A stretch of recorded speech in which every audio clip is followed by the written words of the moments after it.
আল্লাহ সুবহানাহু ওয়া তাআলা এত মর্যাদাবান, তিনি তার বান্দাদেরকে এত বেশি ভালোবাসেন। তার একটা অংশ এখানে আমি আপনার কাছে উল্লেখ করব, এটা আপনার অন্তরকে প্রশান্ত করে দেবে ইনশাআল্লাহুল আজিজ। আপনারা কি জানেন যে কাল কিয়ামতের মাঠে আল্লাহকে দেখতে পাবেন? জানেন? এই যে মাত্র অল্প কয়েকজন লোক জানেন। কয়জন লোক জানেন? একটু হাত তুলুন দেখে আল্লাহকে দেখতে পাবেন। দেখতে পাবেন? তা আল্লাহর তো আকারই নাই। সুবহানাল্লাহ। আমাদের আকীদা কিনা আমাদের সমাজে তারা বলে আল্লাহর আকারই নাই, তার মানে আল্লাহর কোনো গেটআপ, যেটা অস্তিত্ব, আল্লাহর সত্তাই নাই। আল্লাহ বলছেন হাওয়ার মতো, মানে কিছুই নাই। তাহলে যাদের এটা আকীদা তারা আল্লাহকে দেখতে পাবে? অথচ দেখেন তারা বুখারী, আচ্ছা হাদিসের কিতাবের মধ্যে সবচেয়ে শ্রেষ্ঠ কোন কিতাব? বুখারী আর মুসলিম। অথচ বিষয় বুখারী মুসলিমের মধ্যে হাদিস রয়েছে, রাসূল সাল্লাল্লাহু আলাইহি ওয়াসাল্লাম বলছেন তোমরা আল্লাহকে স্বচক্ষে, দিব্য চক্ষে, চাক্ষুষ সরাসরি দেখতে পাবে।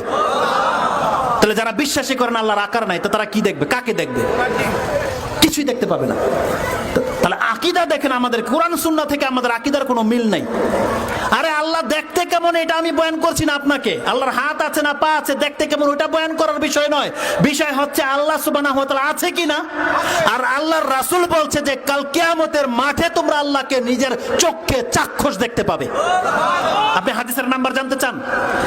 কয়েকটা হাদিসের নাম্বার রয়েছে। আপনি মুসলিমের ঈমানের অধ্যায় খোলেন, তিনি অধ্যায়ে কায়েম করেছে যে আল্লাহকে দেখার অধ্যায়, মারিফাতু, আল্লাহকে দেখার মারিফতের জ্ঞান, এটা ঈমানের অধ্যায় 1 নম্বর অধ্যায়ের 81 নম্বর পর্ব এটা। তারপরে 84 নম্বর পর্বে চলে যান, যে মনজিল আদনা আহলিল জান্নাতি মানজিলাতান ফিহা, সর্বশেষ জান্নাতীর মর্যাদা কি হবে, এটা 84 নম্বর পর্বে। এক একটা হাদিস 2 পৃষ্ঠার, আপনি দেখেন সেখানে লেখা আছে। আপনি চলে আসেন ইমাম বুখারীর কিতাবে, ইমাম বুখারীর সর্বশেষ অধ্যায় 97 নম্বর অধ্যায়, যেটা কিতাবুত তাওহীদ হিসেবে আপনারা জানি, তার আপনি 8 নম্বর এবং আপনি 24 নম্বর পর্বটা খোলেন, সেখানে জাবের বিন আব্দুল্লাহ রাসূল সাল্লাল্লাহু আলাইহি ওয়াসাল্লাম থেকে হাদিস বলছেন, কাল রাসূলুল্লাহ সাল্লাল্লাহু আলাইহি ওয়াসাল্লাম ইন্নাকুম সাতারাউনা রাব্বাকুম ইয়ানান, তোমরা তোমাদের প্রতিপালককে খুব শীঘ্রই দেখতে পাবে স্বচক্ষে। ইয়ানান বলা হয়েছে, এই আইন কালেমাকে জের দিয়ে পড়তে হবে, বলেছে ইয়ানান, স্বচক্ষে চাক্ষুষ দেখতে পাবে। যেভাবে আপনারা চাঁদ দেখতে পান স্পষ্ট, কোন রকমের ভ্রম হয় না, রাসূল সাল্লাল্লাহু আলাইহি ওয়াসাল্লাম বলছেন প্রত্যেকটা মুসলিম যদি ইসলাম নিয়ে মরতে পারে, সে পাপী হলেও আল্লাহকে স্বচক্ষে দেখতে পাবে। আসুন আমি আপনাকে বর্ণনাটা বলে দেই। রাসূল সাল্লাল্লাহু আলাইহি ওয়াসাল্লাম বলছেন, ইয়াজমাউল্লাহু আন-নাসা ইয়াউমাল কিয়ামা, আল্লাহ সমস্ত মানুষকে জমা করবে, কিন্তু আল্লাহ সুবহানাহু ওয়া তাআলা হাশরের মাঠে কাফেরদের কাছে কোনো কথা বলবে না। আল্লাহ হাশরের মাঠে কাফেরদের সামনে আসবে না, একজন আহ্বানকারী আহ্বান করবে। ওয়া ইউআযযিনুল মুআযযিন, একটা ভাষা রয়েছে, ওয়া ইউনাদিল মুনাদি, একজন আহ্বানকারী আহ্বান দেবে, তারা বলবে মান কানা ইয়াবুদু শাইআন ফালিয়াত্তাবি, যে দুনিয়াতে যে যা কিছুর যার পূজা করেছো সে তার সাথে হয়ে যাও। এটা আল্লাহর পক্ষ থেকে প্রথম এলান হবে। দুনিয়াতে যে বাদরের পূজা করেছে, ইঁদুরের পূজা করেছে, পাথরের পূজা করেছে, বটগাছের পূজা করেছে, কচ্ছপের পূজা করেছে, গজার মাছের পূজা করেছে, চাঁদ সূর্য আগুন, যে যার পূজা করেছে, যে লিঙ্গের পূজা করেছে, আল্লাহ সবকিছুকে হাসরের মাঠে দাঁড় করিয়ে দেবে।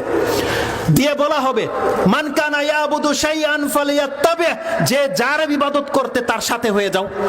এই বানরের পূজারীরা, এই পাথরের পূজারীরা মনে করবে যে আমরা দুনিয়াতে খুব ভালো কাজ করেছি, আজকে মনে হয় আমরা নাজাত পেয়েই যাব।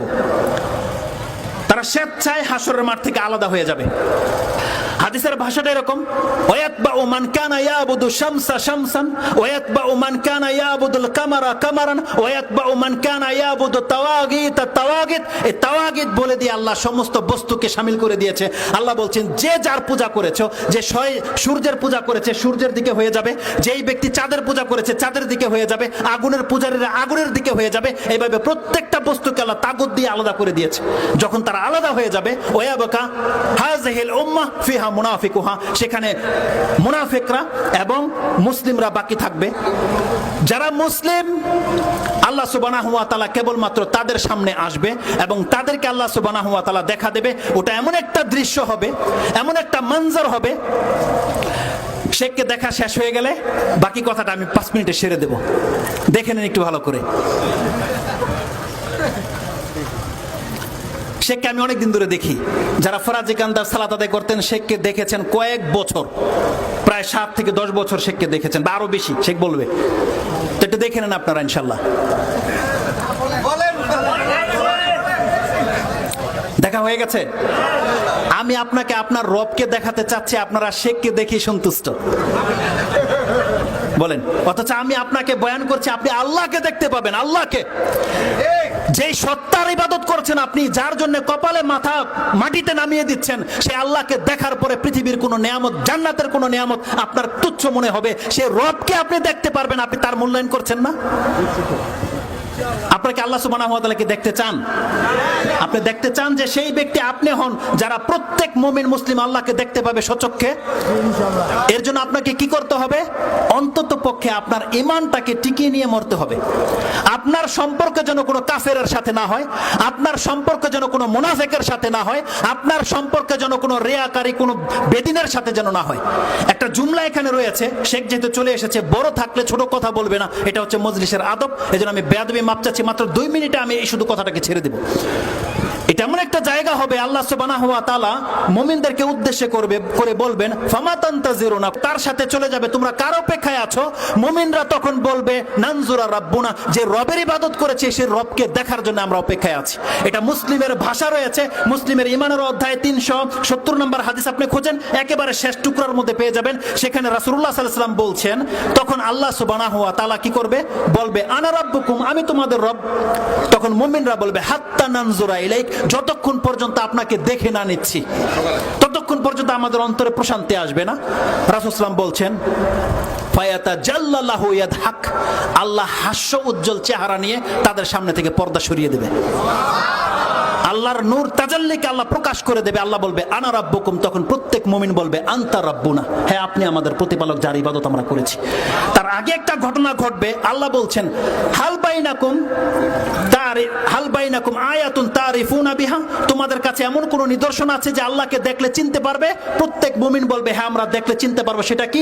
আসাক, কারণ কোরআনে আল্লাহ বলছেন পায়ের গোছাকে উন্মুক্ত করে দেওয়া হবে, সেটা আল্লাহ প্রকাশ করবে, এটা দেখলে আমরা চিনতে পারবো। সেই দিন আল্লাহ তার পায়ের গোছাকে উন্মুক্ত করে দিয়ে বলবে, আমাকে সেজদা করো। রাসূল সাল্লাল্লাহু আলাইহি ওয়াসাল্লাম বলছেন, ওয়ালা ইয়াবকা মান কানা ইয়াসজুদু লিল্লাহি মিন তিলকাই নাফসি ইল্লা আযিনাল্লাহু লাহু বিসসুজুদ। রাসূল সাল্লাল্লাহু আলাইহি ওয়াসাল্লাম বলছেন, যারা দুনিয়াতে অন্তর থেকে আল্লাহকে সেজদা করেছে, কাল কিয়ামতের মাঠে আল্লাহর পায়ের গোছা বা পায়ের গোছা দেখে নেওয়ার পরে সবাই সেজদায় পড়ে যাবে, কেউ বাকি থাকবে না।